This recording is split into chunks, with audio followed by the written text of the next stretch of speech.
Hello, ladies and gentlemen. If you don't know who I am, my name is Shook. I make NBA DFS content, prize picks content. All this stuff gets posted on this Reddit. I'll have it linked down below. I make updates with all the news that comes out throughout the day. We're going to have news with Jared Allen most likely tomorrow, so I'll make updates when we do get that. And you can ask me questions leading up to lock. And if you ever need to get a hold of me privately, you can get a hold of me on Twitter right here. So let's get into my lineup from tonight. After a really good yesterday, where we won millions of dollars, just a bad night for me tonight. What are you going to do?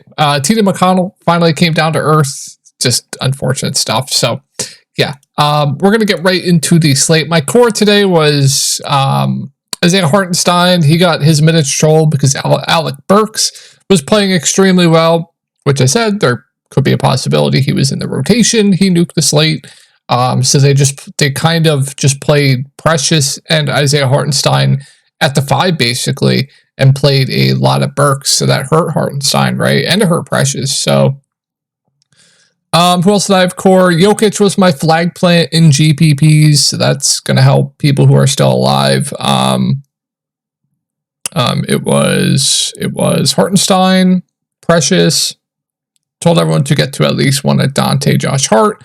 I told everyone I'd like Dante point per dollar more to Josh Hart. And then Jokic was my flag plant in GPP today. Only 28% owned, so that's cool. So, yeah, if you're interested in more prop stuff, DFS stuff, private videos, cores, all the good stuff, I'll have my Discord link down below. But, let's just fly through this video real quick, and let's take a look at the OKC rotation.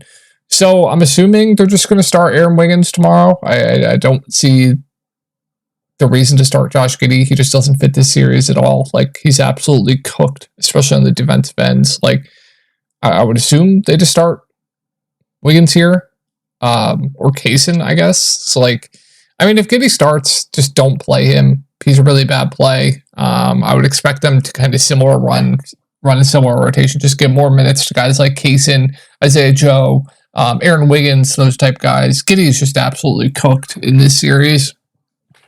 Might be cooked on this team in general. But Lou Dort going to play big minutes as long as he stays out of foul trouble. He got into some foul trouble last game. Chet Holmgren going to play close to 40. Jalen play close to 40. SGA over 40. Jalen Williams back up 5 minutes. Isaiah Joe will be in the rotation. Gordon Hayward will get like a stint or two. Casey Wallace shall play teens to around 20 minutes. Aaron Wiggins, kind of the same thing. And then, like I said, Isaiah Joe and then Jalen Williams will get the backup 5. All right, with that being said, I think once again, the Thunder are probably one of my favorite teams to target. I mean, I love SGA. The price point's just not moved. He's been incredible. His usage rate right now is absolutely insane. Less Giddey minutes is going to help his peripherals as well. Good spot for rebounding. He's been rebounding the ball well. Like, his potentials and peripheral stats are just way up in the playoffs. I've been hammering his rebounds plus assists. I took it at 12.5 again. I'll keep taking it. I think it should be at like 13.5 in my opinion. I think it's a phenomenal play. I absolutely love SGA here. I think Jalen, Chet both look really good. Prefer Jalen to Chet, but if everyone's just going to keep clicking Jalen, which I expect them to do, Chet's probably going to go a bit under-owned than he should be. He clearly has a ceiling as well. Could get you a double-double.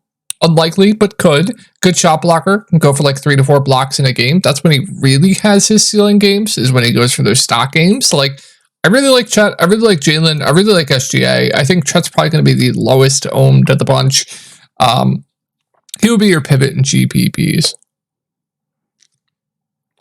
Giddey's absolutely cooked. If he stays in the starting lineup, if you want to take a dart like 150 max, sure. He could come out hot. I guess they could extend him. We've seen it before with OKC, but I personally think he's absolutely cooked. I would just expect them to start Wiggins, or someone else, Kaysen. But if they do start him, you could take shots there. Even if he comes off the bench, sure, if you're like a 150 max player, you could throw like a lineup in with him, but I'm just very against it. He's just cooked. Lou Dort's a value I like quite a bit on the slate at 4.7K. I have a feeling this OKC value is going to be pretty popular tomorrow, but as long as he stays out of foul trouble, they do need him out there for his defense. And he does have a ceiling when he's hitting his shots. He had 1 fantasy point at half, 2 or 3 actually, 2 or 3 fantasy points at half, ended with 23. I was tilting it because I had him in my lineup and I was on pace for a big night. But yeah, need him out for his defense. He can grab you a bunch of steals. If he's hitting the shots, he has a ceiling. I think he's a pretty good value. Nice has that nice shooting forward eligibility as well.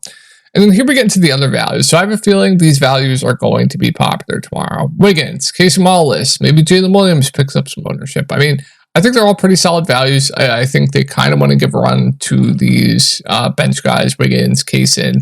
But no Jalen's role right now. He's playable at 3.3K. Isaiah Joe, you could sprinkle in some. Like, I think they're all decent values. I think Wiggins, Kaysen, definitely my favorites of the bunch. I have a feeling they will be popular at their price points tomorrow. But I think it's for good reason, right? They kind of want to play these guys right now. Giddy's cooked. So, yeah, I do like the value plays here. All right, let's move on to Dallas. So I believe Derek Jones Jr. got a bit banged up. That's why you saw, I mean, I forget. I think he might have got a bit banged up in the fourth quarter. That's why you saw Tim Hardaway Jr. come in. Not entirely sure there. But Gafford, he's played extremely well. P.J. Washington, you're going to get all the minutes he can handle. Kyrie and Luka going to play a ton of minutes. I don't think we can get to any bench guys. Maybe you could sprinkle on some Tim Hardaway Jr., Josh Green, but I do prefer those OKC values over those two guys. With that being said, price points dropping on Luka. I mean, it's 2-game slate. Kind of like Jokic, probably going to go under sub 30%. If you can find the value to fit him, he looks great. I personally prefer SGA for cheaper. It's just as simple as that. But Luka, he's always going to be a great spin up, right? And I don't mind the, excuse me, guys.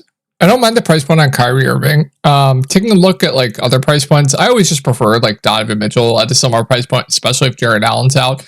I always prefer Jason Tatum at a similar price point. So like he'll be really low because of it. It's fine. I prefer the other guys straight up, but he's at least playable. It's 2-game slate, right? We're not going to get unknown PJ Washington tomorrow. It's just not going to happen. He won us a ton of money this slate. It's just not going to happen tomorrow. I like him quite a bit once again here. He's probably going to be owned. I think it's for good reason. They need him out there. Going to play all the minutes he can handle. He got into foul trouble, still played 40 minutes. I wouldn't be shocked if he pushes for like 42, 43 minutes tomorrow. Can grab you some rebounds. When he's really going off, could have a good scoring game like he did last game. Just very, very safe floor with the ceiling. I think he looks very solid once again. Probably going to be chalk, but yeah, thank you for the unknown nuke last game. And then I like Daniel Gafford. I think he's still too cheap at 5.3K. I would expect mid-20s minutes once again. Good point per minute guy. Like him quite a bit. He is still too cheap. Really like him. Derek Jones Jr., kind of similar to Lou Dort, but I prefer Lou Dort by a wide margin. Playable. And then Derek Lively, I mean, I'll mention him, you know, if Gafford gets into foul trouble like he did last game, or if times where they kind of want to ride the hot hand, which they have shown in the Clipper series, he could go off. He's cheap. He's 4.2K. I probably wouldn't play him with Gafford, but I still think he's in play as a value play at 4.2K. He'll probably be really low owned. I actually think he's a decent value because like 15 to 20 minutes, he could definitely pay off this price point. Just don't play him with Gafford. And Gafford's a guy that's always in foul trouble, right? So there are paths to Derek Lively playing a bit more minutes, right? Already whatever Tim Hardaway Jr., Josh Green, but they're just darts, man. I'd rather play that OKC value that we talked about. All right, who we go over? Boston. Let's take a look at their rotation. So, like I predicted, you still saw Cornette and Xavier Tillman in the rotation, and why I mentioned PJ Washington as a pivot off of chalk Al Horford was the fact that Al Horford was playing a lot of minutes at the 4 compared to the 5, and that's just really going to hurt Al Horford's production. So I would expect them, I guess, to keep this rotation. I guess they could just play mostly Al Horford at the 5, but yeah, if he's going to play decent minutes at the 4, I mean, let's take a look. Did he play a lot of minutes at the 4 last game? Yeah, he played this shift in at the 4, and then decent amount of minutes at the 4, and then decent amount of minutes at the 5. More so when it's at the 5. But if no one's going to play him due to last game, I like him as a bounce back candidate at 5.5. He's still going to play decent minutes at the 5, right? But the production at the 4 is just going to be far, far worse. But I still think he's too cheap at 5.5K. Even if he does play a lot of 4 minutes, I still think he's a really solid play. I don't think anyone's going to play him after the bad game last game. He wasn't even popular last game. Either. I saw his ownership. He was projected to be the highest owned play on the slate, and he came in at like 30%, and I was really mad that I didn't play him. Luckily, I didn't. I played PJ, but yeah, if he's going to be low owned because of the last game, I like him quite a bit as a bounce back candidate. Guy that can stuff the stat sheet. You know, they kind of leave him open for threes as well, so he's going to have a ton of opportunities shooting threes too. Can grab a decent amount of rebounds as well. I actually have his under 7.5 rebounds if that's still up on sports books. You guys can take that if you want. But yeah. Yeah, like Al Horford as a bounce back candidate. I really like Jason Tatum at 9.3K. The faders got absolutely bailed out last slate. Obviously, it's not going to be the best matchups here. It's going to be pretty much for every team that we talk about. But yeah, Tatum, I think, looks great. One of my favorite spin-ups on the slate. Do give the edge to SGA, though. But really like Tatum, point per dollar. I think he's going to be really popular once again here.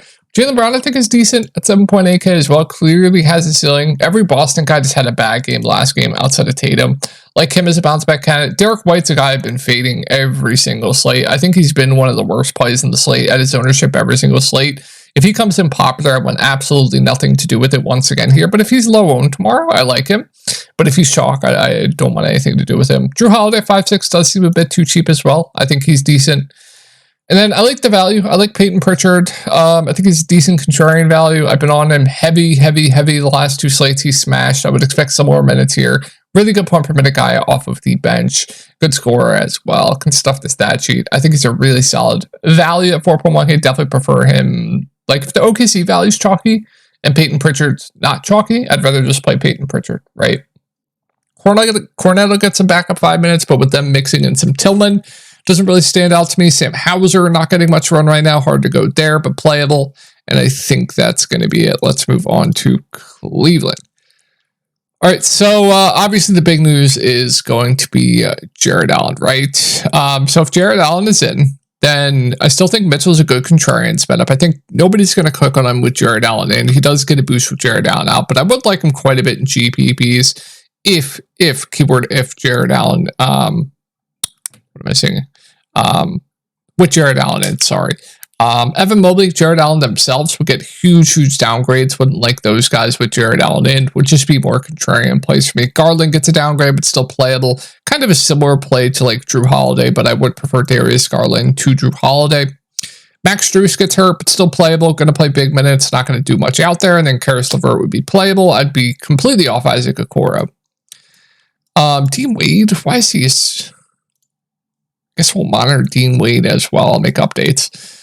All right, and now if Jared Allen's out, I mean, I really like Donovan Mitchell once again here. And one thing to note with Boston is in the first half, they changed up their schemes. They kind of doubled Donovan Mitchell. They were throwing bodies at Darius Garland, and they were leaving Evan Mobley wide open to just do whatever he wanted. They were like, okay, we're just going to let Evan Mobley beat us today. And it failed miserably. They got blown out. So I would expect them to change that. They kind of did in the second half a bit. So if Jared Allen's out and everyone's going to click on Mobley, I think last game with his bum ankle is just a complete outlier. You kind of saw it. In the first half, they gave him whatever he wanted. He had 40 fantasy points at half, and then in the second half, they adjusted, went back to their first game scheme, and that's why you saw Donovan Mitchell nuke, and that's why you saw Evan Mobley kind of what's the word I'm looking for? Go back down to earth, right? So if everyone's going to click on Mobley tomorrow and they're not going to understand that, I think Boston probably goes back to what they were doing before. It's definitely going to hurt Mobley a bit. He's still playable. I am a bit concerned of the injury. I am a bit concerned of scheme changes. Like I said, they literally gave him everything he wanted in the first half. So ownership's definitely going to tell a tale on what I do with Evan Mobley tomorrow.